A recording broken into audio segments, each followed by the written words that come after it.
This video is going to review the content that's going to be on your next test, which is going to be chapter 1, AP unit 1.1 to 1.6.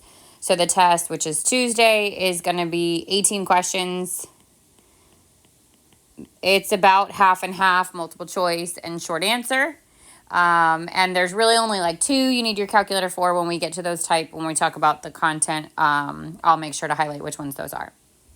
So we started 1-1 with our change in tandem, which talked about what's the difference between an independent variable. So you're going to have to be able to identify independent. Remember, independent is your x value, your input value, and dependent is your y value or your output value. Should it say something like f of x, this is easy to determine because what's inside the parentheses would be your input, which would be your independent. And the f of x, whatever that is, whatever's on the outside, would be your dependent or your output. And then from a graph, you are going to ignore, because we did not take a quiz on this. We did review it like we were going to take a quiz, but we didn't actually take the quiz on it. From the graph, we're going to do increasing, decreasing, zeros, y-intercept, concave up, and concave down. So like you did in this section's homework and on the review for 1.1 and 1.2, you're going to get given a picture of a graph and have to be able to answer these questions. All right, then came rate of change. So you're going to have to be able to find the rate of change or the average rate of change from an equation, meaning I would do like a y2 minus y1 over 2 minus 1. Or from a graph. If it's from a graph, we would count rise over run, or find 2 coordinate points and then also do the rate of change. Or from a table. So if I've got my input and I've got my output and I've got a series of data and it wants the rate of change from this to this, then I'm going to do the y2 minus y1 over x2 minus x1. So all different ways of finding your rate of change.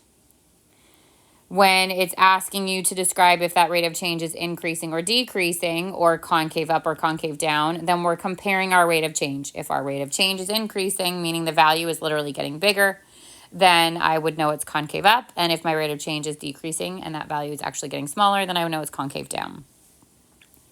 In this section, and one of the questions that we're going to need the graphing utility for, was finding the rate of change at a single point. So remember, we can't just plug this point in. We can't find the rate of change at an individual value. So we're going to go up from here. We're going to say, I want to find that x2 would be, so this would be my x1, this would be my x2, would be 2.001. And so I would plug in. So I'm going to do y of 2.001 minus y of 2 over 2.001 minus 2. And the easiest way to do this is make this our y1, plug it into the calculator, and then using our alpha menus, do the y1 of 2.001 minus the y1 of 2 over 2.001 minus 2. Okay, then came 1.3, which is your rate of change, linear and quadratic. So we're going to, again, need to know how to find the average rate of change, or my first difference, from a graph and from an equation. And then we have to be able to identify if we are given, let's say, a chart, and it wants you to figure out if it is linear or quadratic. Remember, our first difference being constant means it's linear. And second difference being constant, which would be the rate of change of the average rate of change, means it's quadratic. If you're trying to find the rate of change and it's a line, so if it was a linear, it would be like y equals 3x plus 2, let's say, we can actually just grab the slope for our rate of change. If you are asking for the rate of change of the average rate of change, then for a linear function, it's going to be 0. Because the rate of change would be constant, so the difference between 2 of the same numbers would be 0. And for a quadratic, that's going to be your constant. So it would not be the same. It would have to ask you for the rate of change of the rate of change of the average rate of change on a specific interval. Okay, then came 1.4, and this was our polynomial functions and rate of change. So we need to be able to identify the degree and the leading coefficient. Remember, that's your highest exponent and then the number on the front. we have to be able to find our local or relative max and min and our global and absolute max and min. So remember, local is every time it goes up and comes back down, whereas global is only going to be the highest point.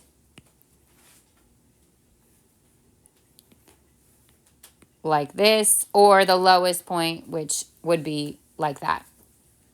If the arrows point up, then there's not going to be any absolute max. And if the arrows point down, there's not going to be any absolute min. Our guaranteed extrema happens if if we have two consecutive zeros, there has to be some sort of extrema there. And also if we have an even degree function, if it's even degree and positive, that means my arrows are going to point up. So there's going to be an absolute min. And if it's even degree and negative, then that means my arrows are going to point down and there's going to be an absolute max. Also in that section was our points of inflection. So remember, points of inflection where it changes from concave up to concave down, or vice versa, concave down to concave up. 1-5 is what we covered on Wednesday.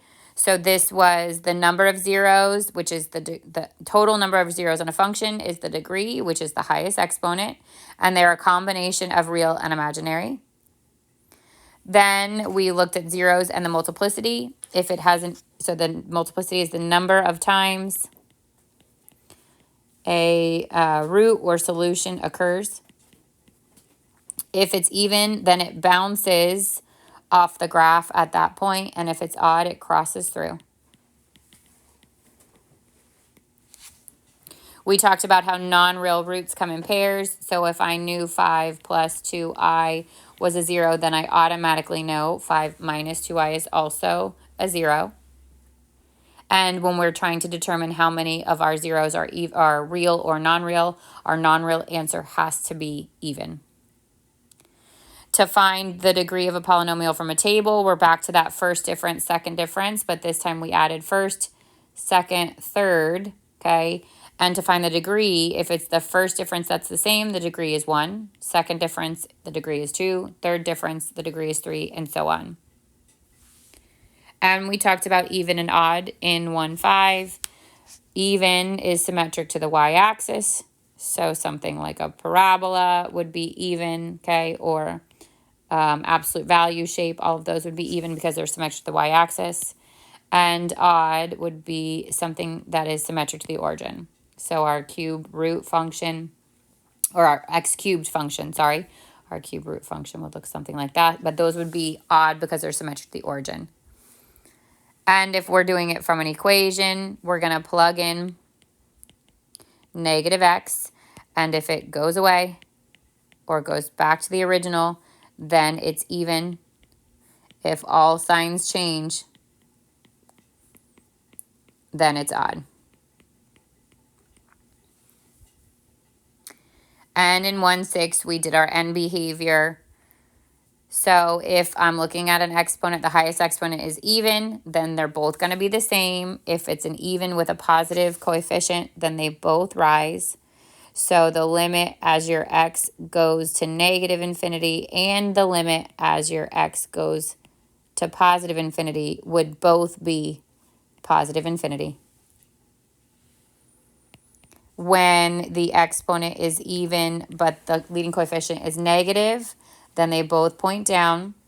So the limit as x goes to negative infinity and the limit as x goes to positive infinity would both be negative infinity. I'm going to change these so we are consistent with the one on the top. If the exponent is odd but the leading coefficient is positive, then it points down on the left and up on the right. So the limit as x goes to negative infinity would be negative infinity, and the limit as x approaches positive infinity would be positive infinity. And then if it was a positive leading coefficient with an odd exponent, then it's going to rise to the left and fall to the right. So the limit as x goes to negative infinity is positive infinity, and the limit as x goes to positive infinity is negative infinity. So you'll see these where you'll get given the equation and it will ask you to describe the end behavior using limit notation, or it will give you the limit notation of the end behavior and ask you which of the multiple choice functions could be the one that matches that. All right, so that's the content covered on the test. Please submit these notes. So everything you added to that, submit the notes to the Canvas assignment. And then you can use the remaining time to work on your review on Canvas. Have a great weekend.